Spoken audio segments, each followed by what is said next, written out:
under the spotlight. It is where all lies are on you. It is where you shine the most. And it is also where you scared of the most. And sometimes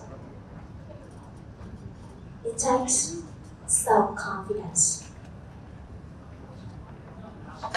to step into the spotlight.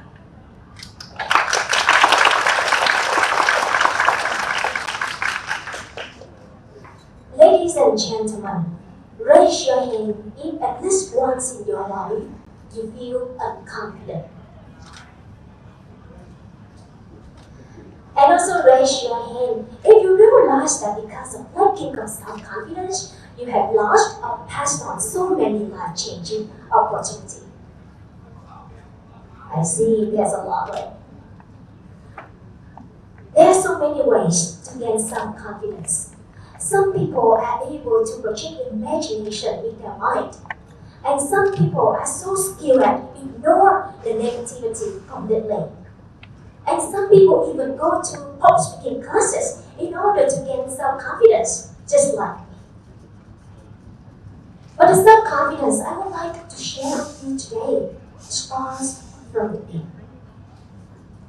That's a key factor to help me gain self-confidence whenever I'm under the spotlight. It is also a key factor to help me know my passion in life. It also illuminates who I am and who I want to be in the future. Welcome you to the pathway towards self-confidence. There are 4 steps to gain self-confidence. The first step is to have self-awareness.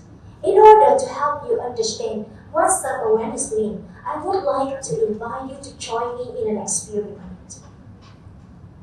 Now can you please sit on the back half of your chair and put your both feet on the ground. Put your 2 feet on the ground. Put your 2 hands on your thighs and sit back straight. And please close your eyes. Now let's focus on your breath. Breathing in, you feel that you are breathing in. Breathing out, you feel that you are breathing out. Breathing in deeply and breathing out slowly. Breathing in, you feel that you are breathing in. And breathing out, you feel that you are breathing out. If you're like most of us, you will soon find your mind wandering. But that's fine. Just accept it. Just observe it. What are you thinking in your mind now? Are you nervous or relaxed? Are you peaceful or tired? Is the room so cold or so hot? Is it so quiet that you can even hear the breath of someone sitting next to you? Breathing in deeply and breathing out slowly. And when I count from 1, 2, 3, please open your eyes. How do you feel now? Are you relaxed, peaceful, and aware? Self-awareness means that you're observing yourself, your personality, your emotion, your feeling, your sensation, whatever happens inside of you. And the more you are self-aware, the more you understand yourself. That also leads us to the second step of gaining self-confidence, that is self-understanding. There are 3 insights you will want to ask yourself whenever you want to understand more about yourself. The first thing is, what is your passion? What makes you feel that you work without even thinking about the time? What makes you feel that? What is your flow? That is the first insight. The second insight you may want to ask yourself in order to understand more about yourself, that is your personality. Whether you are an organized or disorganized person, whether you are an introverted or extroverted just like me. So that is the second question. And the third question, that is that what is your strength and what is your limitation?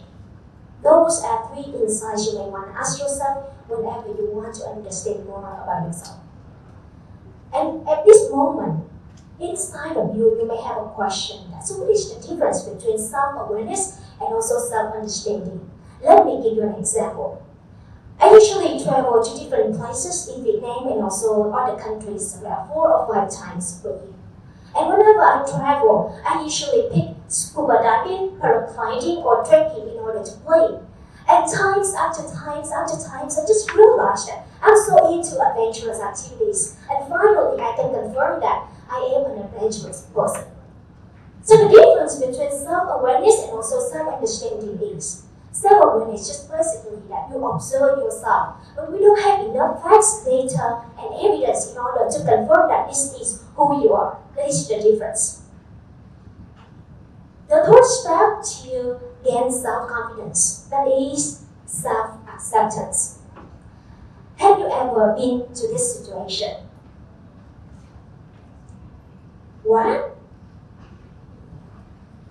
You're about to graduate from the university, but you still don't know what you are going to do in life? How hopeless you are! Or some people may have told you this. Don't be so quiet, don't be so silent like that, talk more, don't be so introverted. Or your parents may have told you this. What? You're about to pursue that career? You know that it doesn't bring you a lot of money, right? Don't go for it, stupidly. Have you ever been to those situations? Yeah. Me too. I've been to those situations before. And I realized that it's so painful to be in those situations. And deep down inside of you, have you ever asked yourself a question that you really seek for someone who truly understands you and accepts you as the way you are? Before you find that person, you may want to be the first person who understands you and accepts yourself first. Acceptance also means love.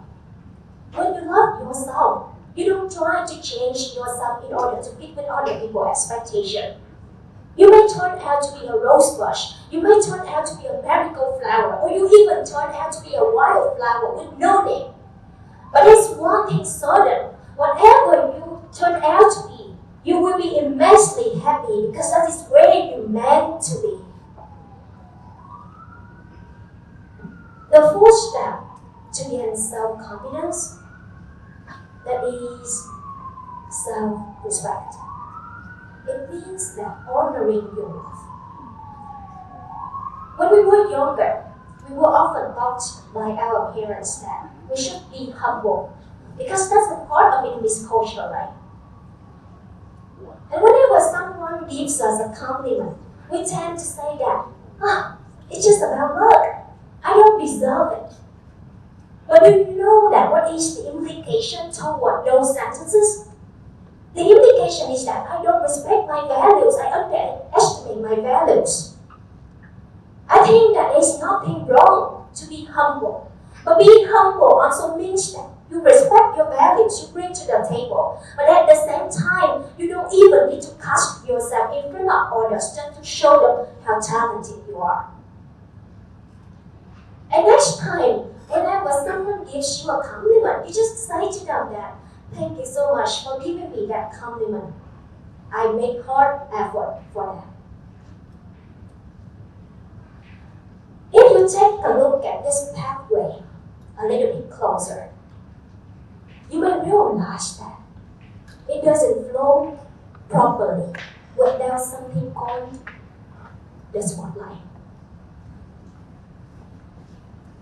The spotlight is the challenges, obstacles, and adversity that each and every one of us sitting here face every day. We cannot just sit inside our house and then we can be self-confident.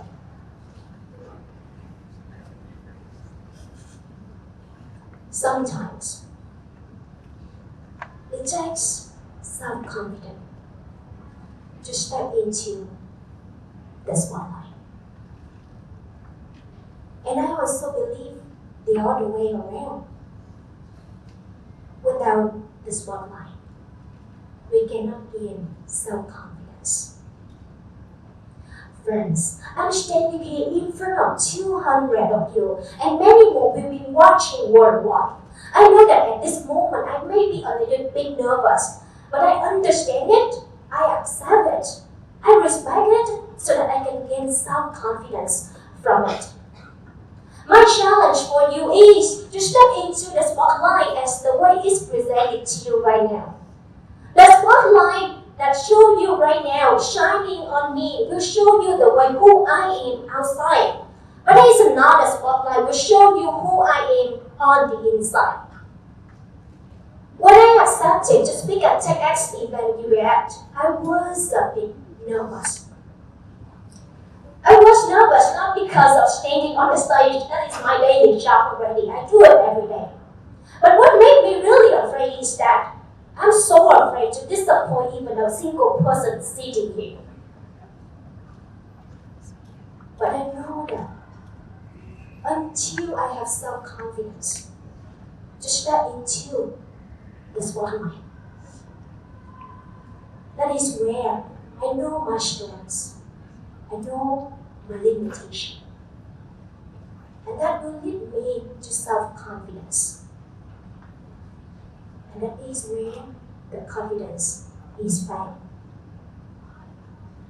Under the spotlight.